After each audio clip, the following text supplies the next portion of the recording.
Hello and welcome to the Walk Around podcast powered by JM&A Group. I am one of your co-hosts, Mark Spoto, joined again by Heather Wilkinson. Yes, I received a call back. Happy to be here as your guest co-host. Welcome back, Heather. Today, we are very excited to have a conversation with Perry Watson IV, who is president of NAMAD, the National Association of Minority Automobile Dealers. And joining him is Damon Lester, chairman of NAMAD and dealer owner of Nissan of Bowie up in Maryland. So today, Heather, this conversation was really exciting. You know, they talked a lot about the state of affairs for minority dealers in our industry and talked about a lot around how we can grow those candidates and grow that population. And it really, my takeaways were it came down to partnership and education.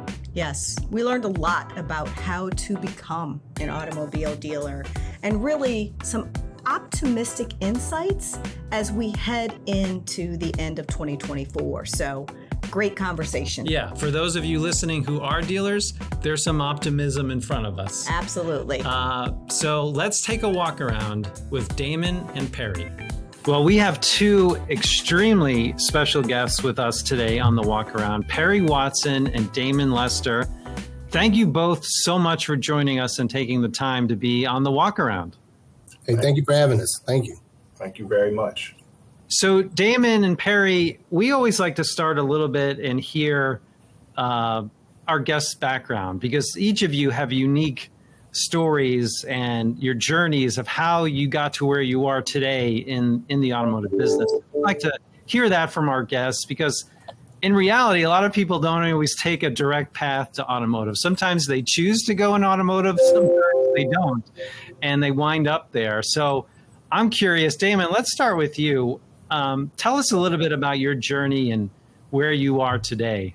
You know what? I have probably one of the most interesting non-traditional journeys out there. I'm an accountant by trade or by training. I was in public accounting for several years and got burnt out as a public accountant. I worked in the audit department, and then I decided to leave my public accounting firm, and I got hired at NAMAD as its vice president of operations back in 2002, and then I became president in 2006.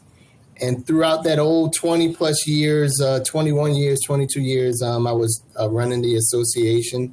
I was able to retire from NAMAD and then purchase my store, a car dealership, Nissan of Bowie, in 2021. And so, I have one of those end of the rainbow type things where you make a left at the Waffle House and you go around and like that. So I'm definitely have never been in the retail side until now. But once I left the public sector and went to the nonprofit sector and became an advocate and understanding the needs and plight of the minority dealers, I fell in love with it and kind of got bit by the auto bug and under that realm. And then wanted to see do a self-assessment and see if I could venture off on my own and see if I can run my own store, own my own store. And so I've been blessed to be able to have that opportunity to do that now over 3 years ago and doing well.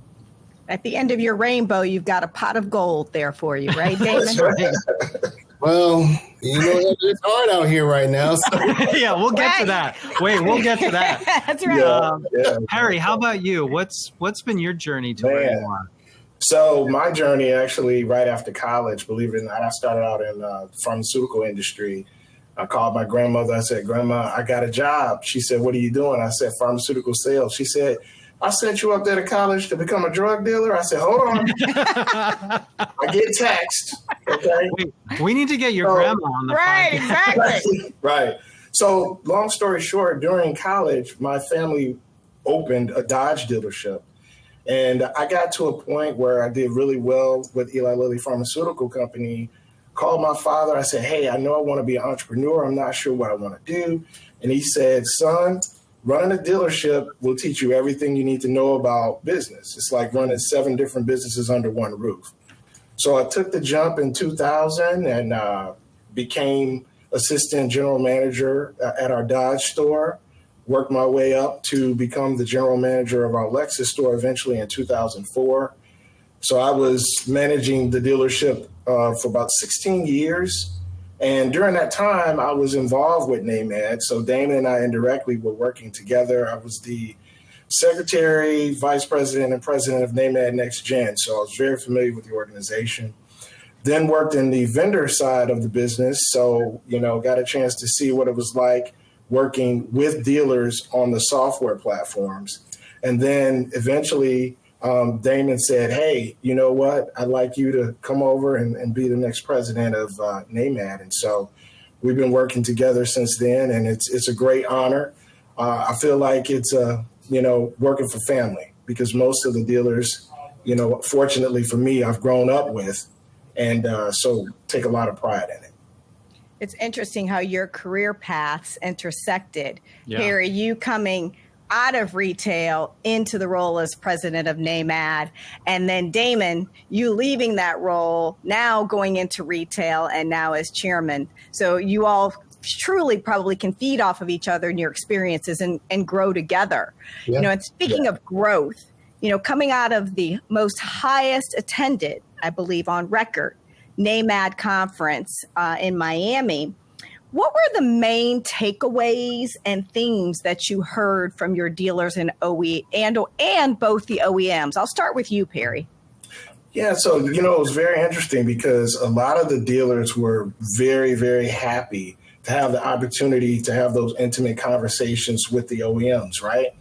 And really emphasize how important leadership is right now from the OEMs in terms of inventory management, in terms of floor plan expense control, also leadership on diversity, equity, and inclusion. As you know, there's challenges there, and so just saying how standing up for the minority dealer community in terms of the business case of diversity, equity, and inclusion was very important.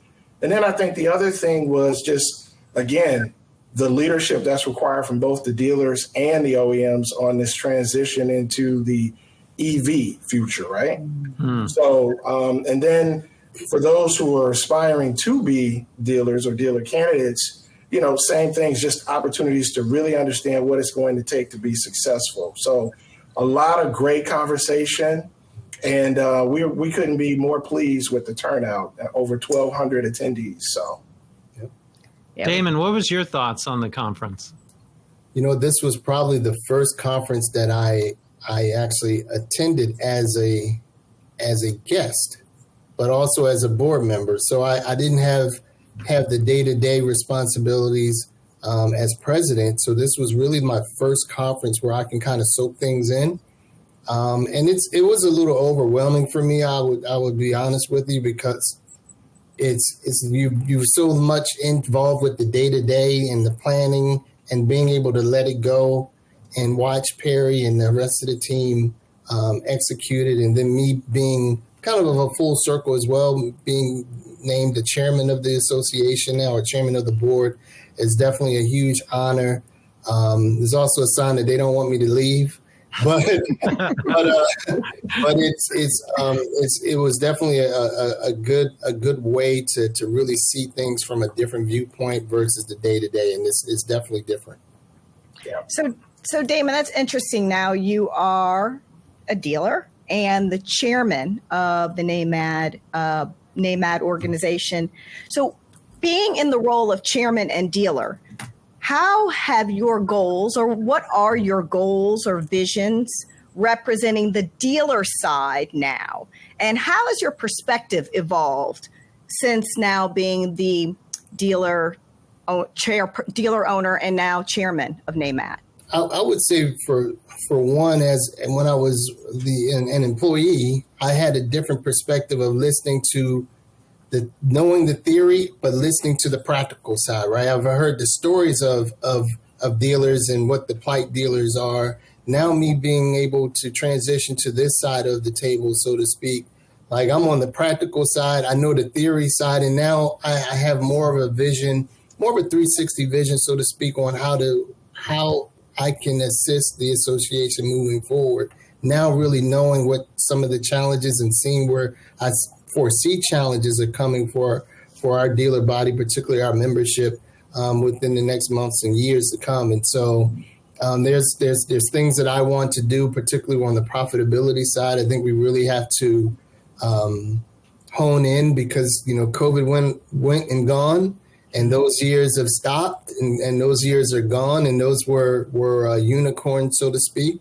But and if you look at it from a timeline, we went from pretty much 2019 to now 2024, right? And those meet in between, those years in between were more so anomaly years. And so if you had a back to the future moment, so to speak, we really leap yeared 3-4 years ahead of itself.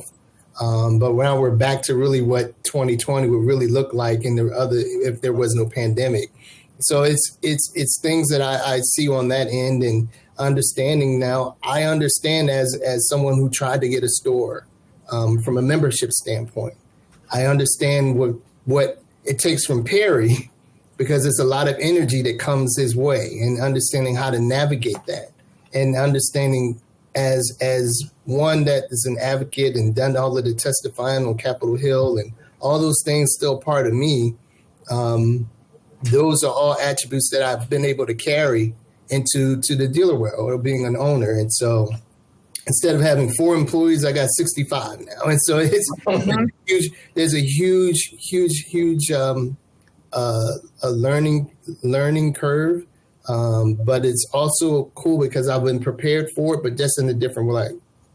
So Perry, hearing that from Damon, kind of what are your goals going forward now that you're in this chair? Yeah.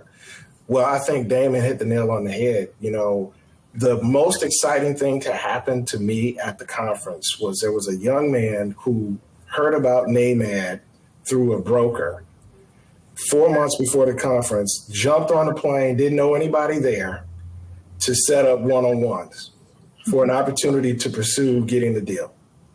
And talking to him really invigorated me to say, how do we continue to make the organization better so that the next generation of dealers have access, not just access to interacting with the OEMs, but financing solutions, right? We know that these stores are getting more expensive, and that the average person may not have millions and millions of dollars in their bank account. Is it a partnership model? Is it, we don't know, but we know that we need to get there and continue to chip away at that so that the next generation of dealers that are talented, that can operationally run a store, have an opportunity to transition into ownership. And we're very excited to have, over 1,500 rooftops, but that's still very small in comparison to the larger pie. And when you look at the business case of diversity, equity, and inclusion, there were OEMs that came and told us over 40% of their business comes from minority consumers. And so when you look at the parity in terms of ownership, we have to do our part as an organization. And so working together with the leadership of Damon and our board, I'm just excited about moving in that direction. And I think we're doing some very good things. We have a very aggressive agenda this year. And obviously having Damon at the helm helps because he's navigated these waters before. But I love the fact that we're able to play off one another to be able to bring all of the different sides of the equation, right? Whether it's, the retail side, the vendor side, the, legislative side. I feel like we have everything we need. It's just forming the clay so that it moves us forward in the proper trajectory. So I'm curious, Perry and Damon, when you think about the goals, obviously to grow the organization and expand the ownership base in the minority community, how do you think consolidation plays a factor in that? Is it a challenge that you're always having to just kind of deal with when you look at the bigger groups, the publics, but also it seems like more of the consolidation is taking part in those larger private groups. So how do you kind of balance off of what's happening in the consolidation world? Yeah, well, I'll take a shot at this one. The one thing that I will say is having a relationship there is important, because with a lot of the OEMs, what happens is when they want to purchase another, dealership, sometimes they have to divest those other stores. And it's important for us to make sure that we're in the conversations about solutions that will be solutions for both them and the OEMs. I also think that, it's very important in the capital markets to understand that we need to have vehicles in place so that we can compete for those opportunities.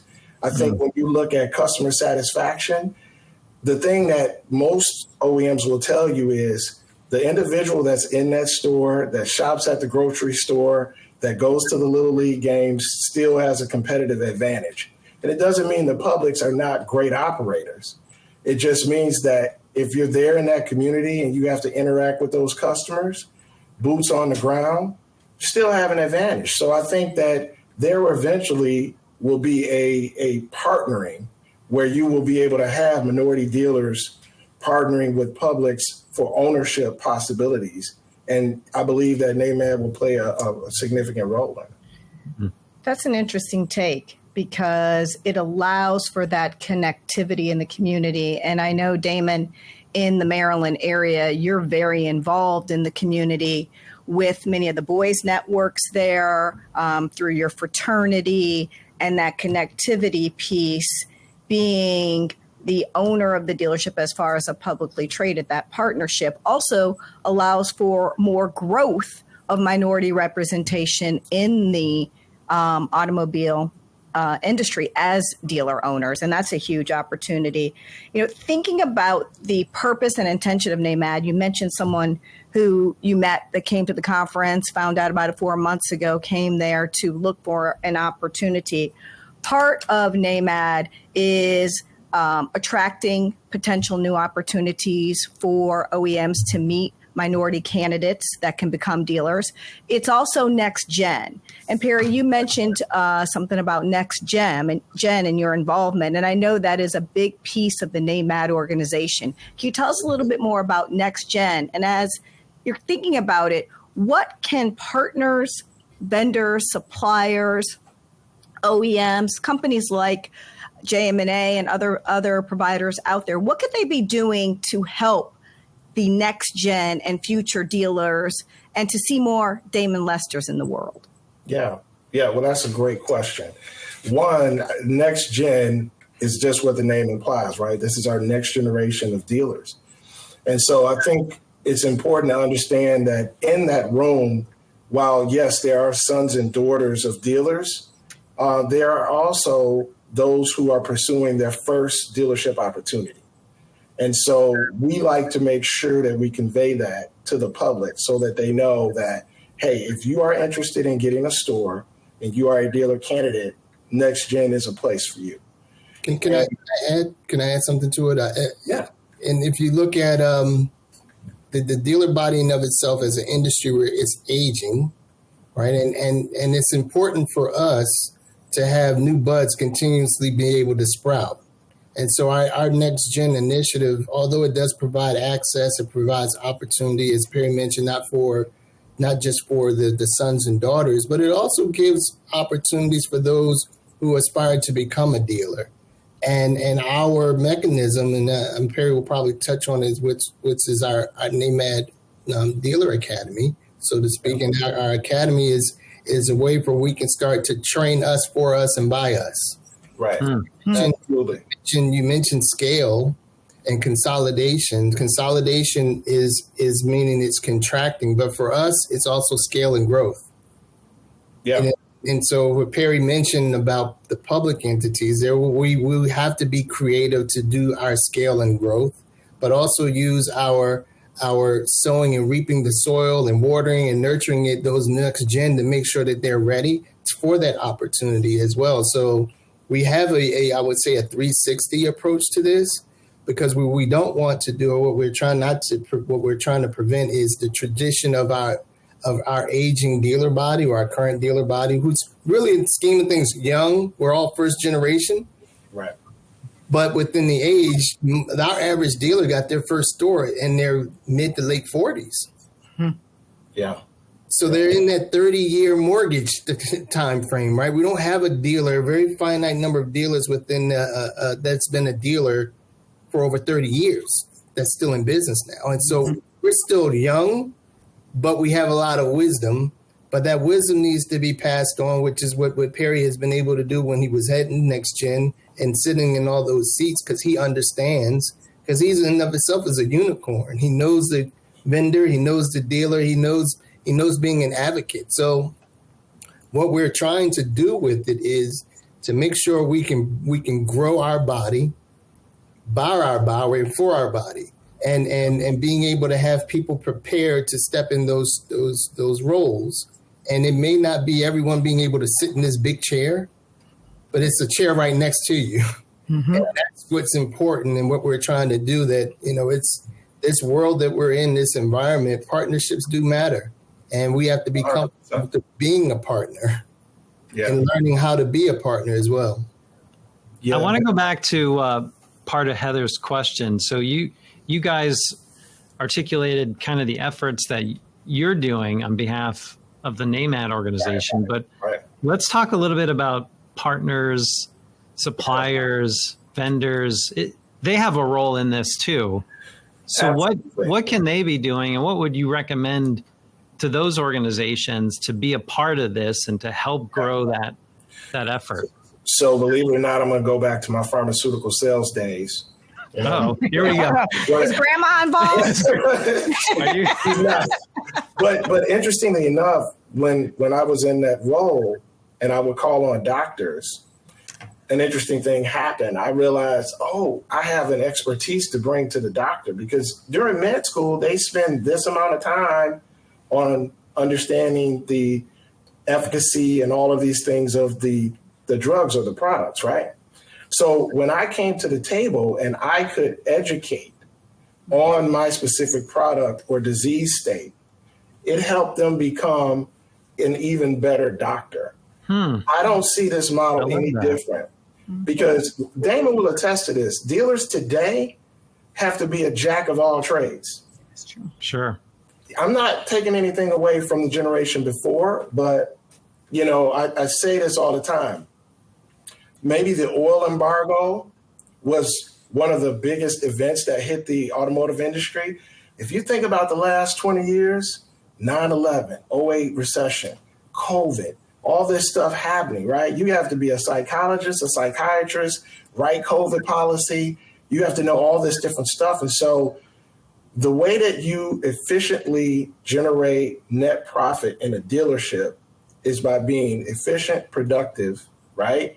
Making sure you maximize every sales opportunity. And our vendor partners and other partners have the expertise in those slices of the business. So what we want to do is partner with you, particularly for NextGen, to help train up the next generation of dealers so that they understand, hey, I may not be the expert at, establishing my labor rate, but I know someone who is, that can come in and train my staff to be able to maximize selling time in the service department, because that's what it's going to take. The landscape has completely changed. And believe it or not, it's almost life or death for a lot of the minority dealers, because if you look at our data, most of our dealers are in, smaller stores, right? In stores where we have to squeeze out every efficiency in order to get to the next opportunity. And so our partners play a huge role in our success as minority dealers. Yeah, really driving that performance. And, you mentioned the things dealers need to think about and what's happened in the last 20 or 30 years. And going back to what you said, Damon, about managing 6 different areas of a dealership and having a knowledge of those. Let's add in cybersecurity to that as well.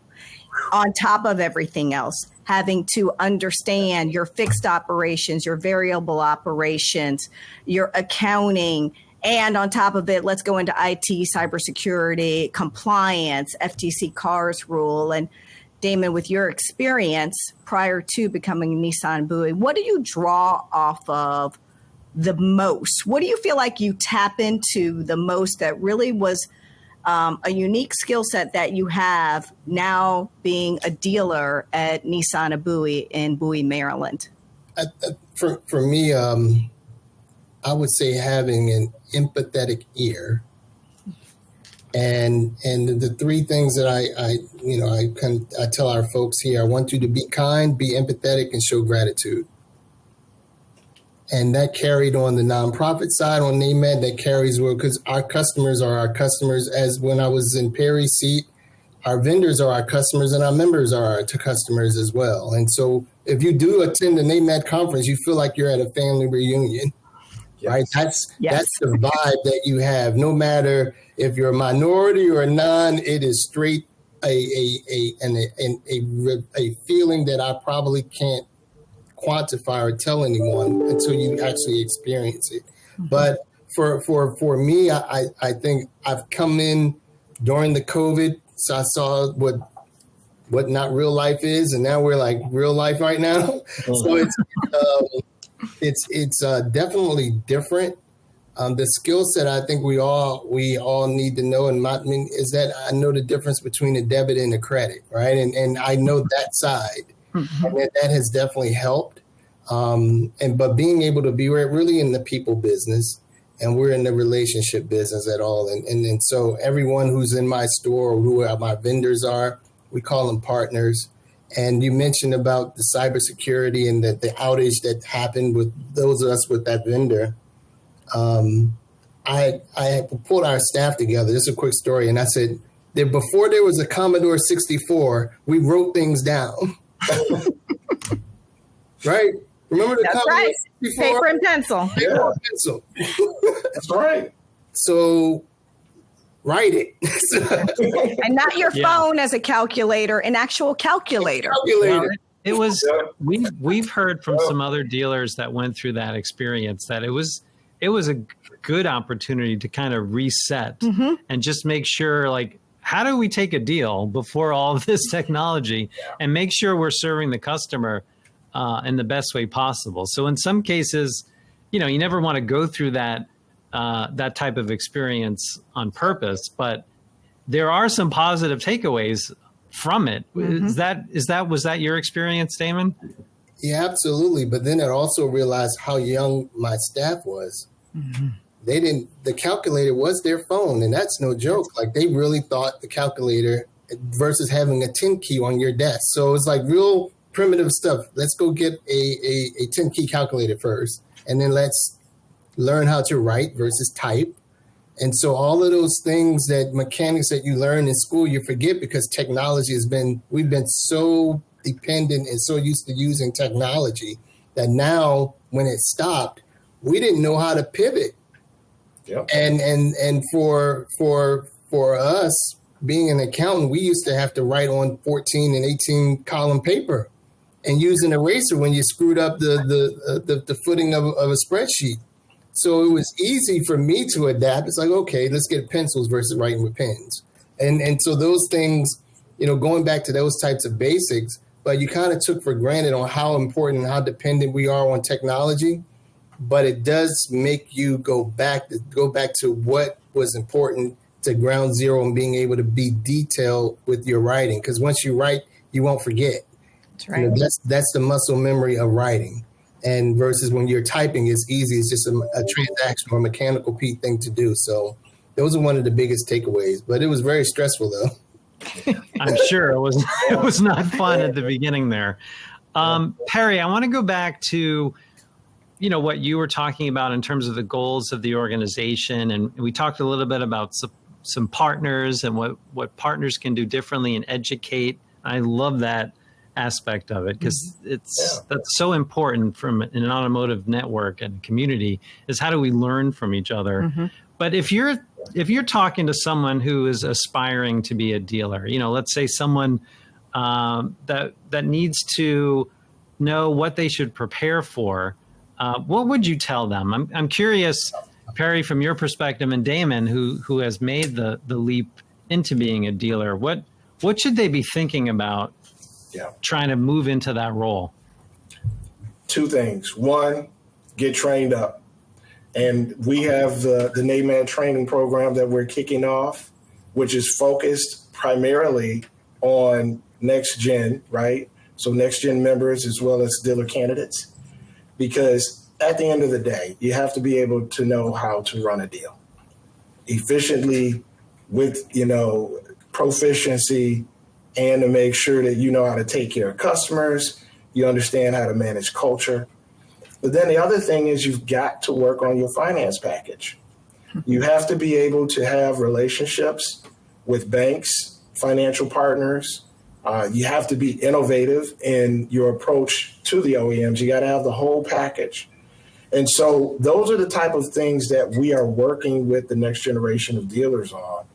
And everybody has a unique situation. Some people come, they're like Damon, they have a big bag of money that they drag in. And then, is that accurate, Damon? Damon looks like he's shaking his head. Money for food. Money for food. Yes, that's about it. Yeah. No, and some people don't have a ton of cash. And so I think that those are our two lanes, right? And we can put those two things together and present those dealer candidates to those OEMs. I think the manufacturers are seeing the data to know, man, what's interesting is the performance of our minority dealers as a whole in comparison to the general body tend to be greater. Well, why is that? And I'll tell you why. As a small Lexus dealer in Mishawaka, Indiana, and everybody's like, where is that at? Right next to the I had people who would drive from Chicago and drive all these places to do business with me because they heard we did excellent business and we happen to be a minority, right? Same thing with women consumers, same thing with Hispanic Latino customers. And when you look at those market share opportunities from a census perspective, they're growing. Right. So I think we got this trifecta that's happening, and we just have to continue to come up with creative solutions. And how do we do that? By partnerships, right? Yeah. Getting everybody in the room and saying, hey, we're going to lock the room and we're going to figure it out. Nobody's leaving until we come up with a solution. And that's really what we see NAMAD as the quarterback of that. So, Yeah. Damon, would you agree with those two? Training yourself up as much as possible and then getting a better understanding of your financial package. What would be some other things that you'd recommend in preparing to make that leap? I agree with Perry's 2 points. I would add, don't take no for the finite answer. I've been told no. 99% of the NAMAD membership has been told no well over a dozen times, to the point where we're used to that being the answer, which is very sad. Well, if you're in sales, I don't know how you can exist without being comfortable with hearing no. Yeah, but in this world of ownership and aspiring to be an owner, it can definitely, that no can be crushing. Yeah. You can prepare the package, you can have the education, but what's for you is for you. And I had to learn that as well. I do think that one of the things that I've learned is coming into this new, so to speak, we all need people to have your back. And NAMAD provides that facility, but when you're in your store and you have that opportunity, you have to have people to also with you that walk in step and walk in line with you to help you achieve the direction and the goal or the vision that you want. And so, we are NAMAD is in the business of making dreams come true and opportunities available.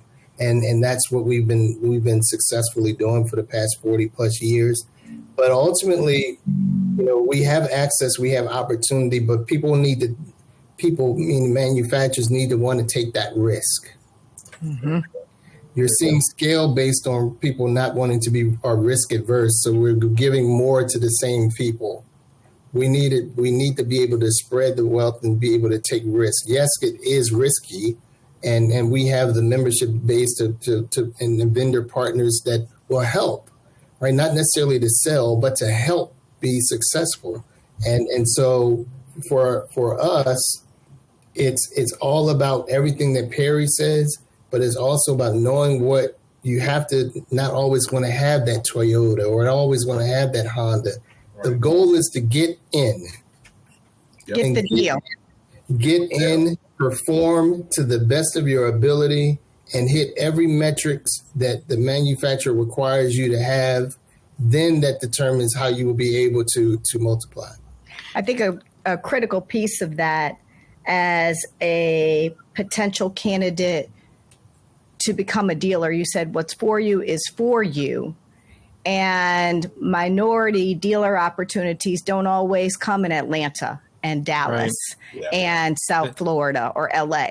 They're going to come in Mishawaka, Indiana. I'm going to look that up on Google. You got to look that one up. They're going to come from experience in places like Racine, Wisconsin. That's where the opportunities are going to happen. They're going to start in Bowie, Maryland, and then you take it and you invest in it and you grow with it and you give it your all. Because I love what you said, Damon, about what's for you is for you. And the opportunities are up to that candidate and having the right partners and resources to support them. So when you look at the opportunity in front of the organization, is there a different way that minority candidates should view opportunities of stores that are available? Like, how do you look at that as a candidate potentially? Is there a different approach that you would suggest for a minority candidate versus non? Good question. Well, I'll jump on it. I think it's all about the ego. Really, right? And most people, I got to have a big store. Let's just get you a store. Yeah. The smallest store you can make big.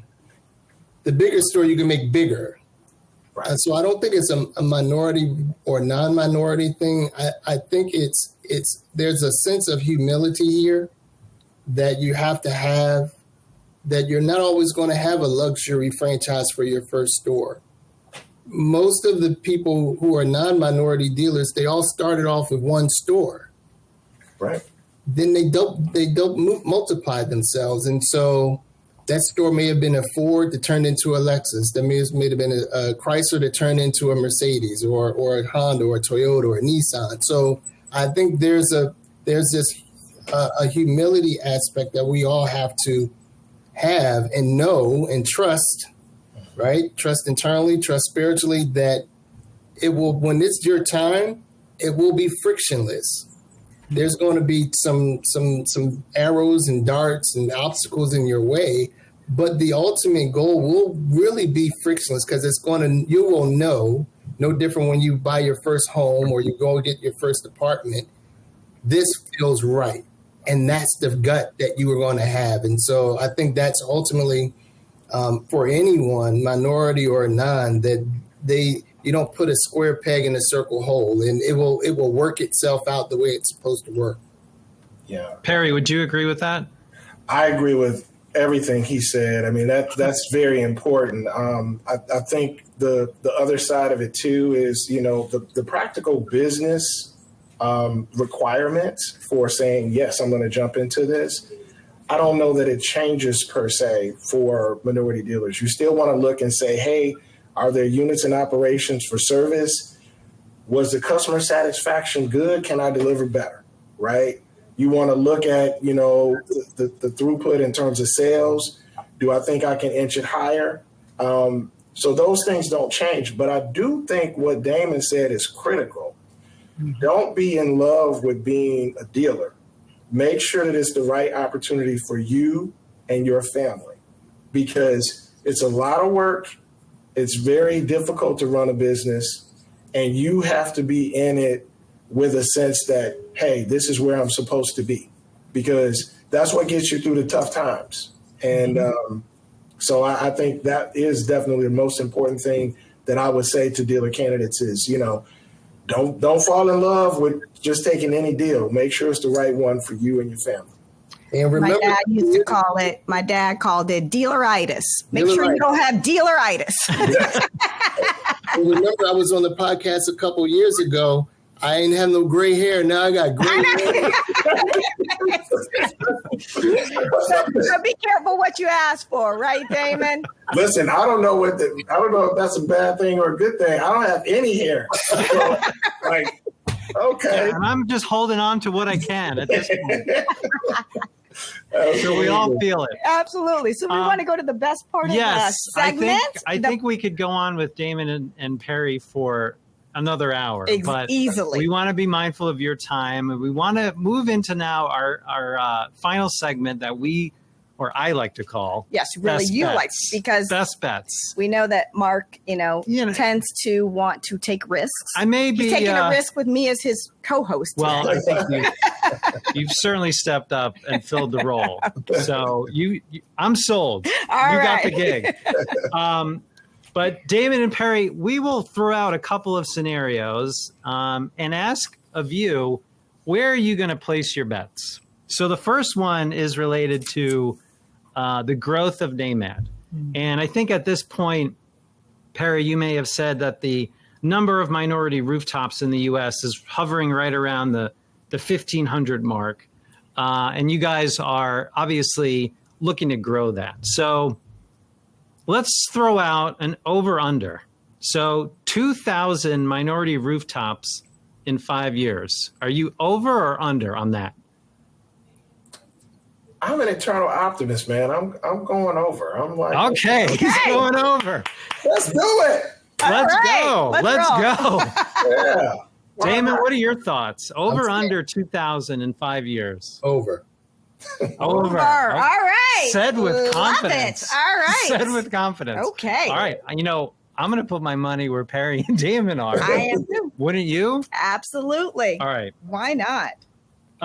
You want to take the next one? I sure will. So, recently Cox asked franchise dealerships what factors are really holding them back in their business, and looking at a 3-month outlook. So from now to, let's say, the end of 2024, what are you betting on? And go through each one of you and ask the questions. So the first one being, Damon, interest rates improving or getting worse? I hope they improve, or they better improve. You don't have a crystal ball, do you, Damon? You can tell us. Yeah. Do you think interest rates are going to be better or worse for business? By the end of the year? Yeah. I would say better, because I think they're supposed to cut the rates this month. So, yeah, better. Okay. Perry, are you on that camp? I am. I think the last report I saw was that inflation was coming down a little bit. And so I think that the Feds will want to spur the economy.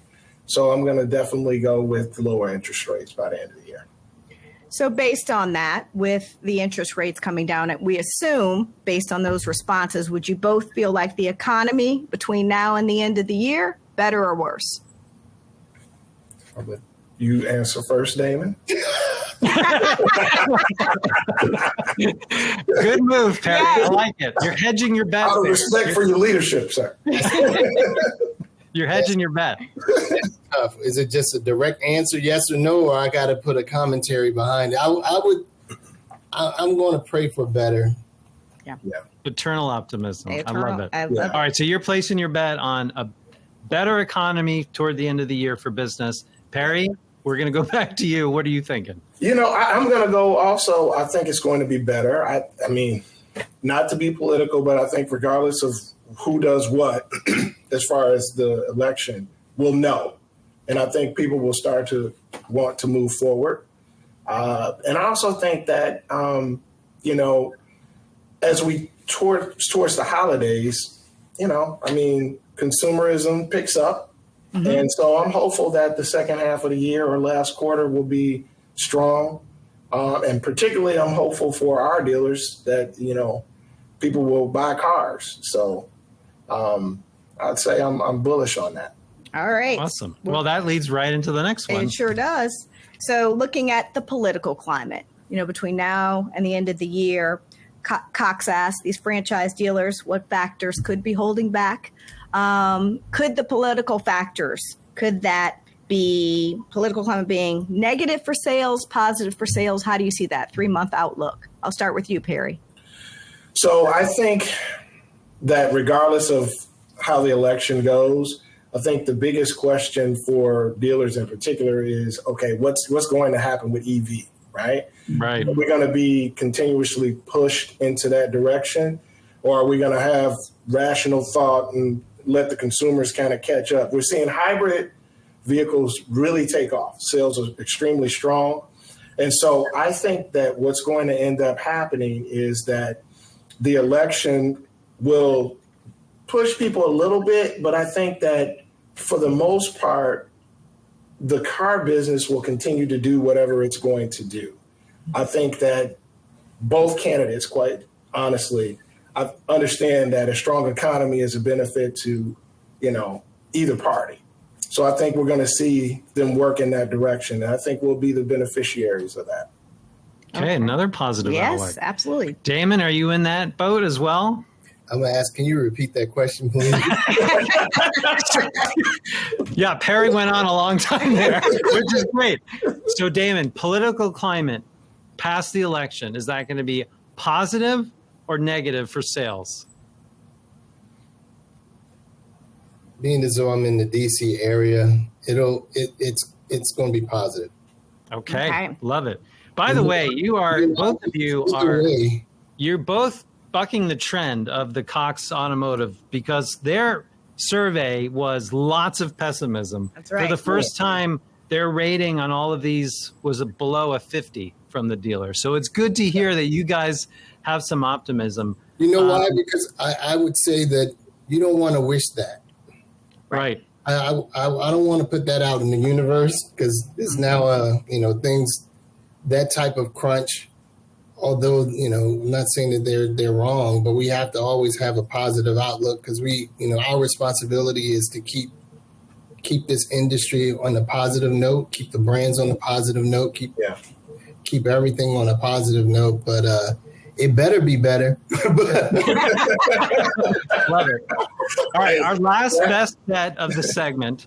Going to take this one into the sports world. Damon, you mentioned you're in the DC area. I brought up the Lions, Perry, at the beginning. This is kind of a futures pick, okay? This is kind of a futures bet. Okay. You have to pick one team out of this group to get to the Super Bowl. Which team are you betting on? Ravens, Commanders, Lions, or Eagles?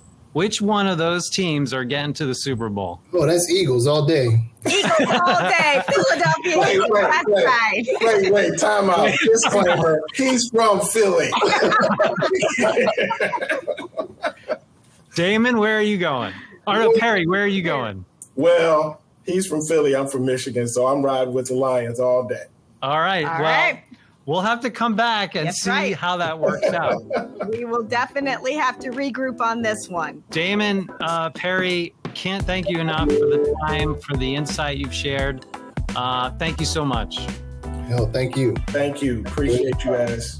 Thank you, Damon. Thank you, Perry. It's always great to see you, and always great to partner with NAMAD, and look forward to the family reunion next August in Las Vegas at the NAMAD conference. And we love the optimism here. That's right.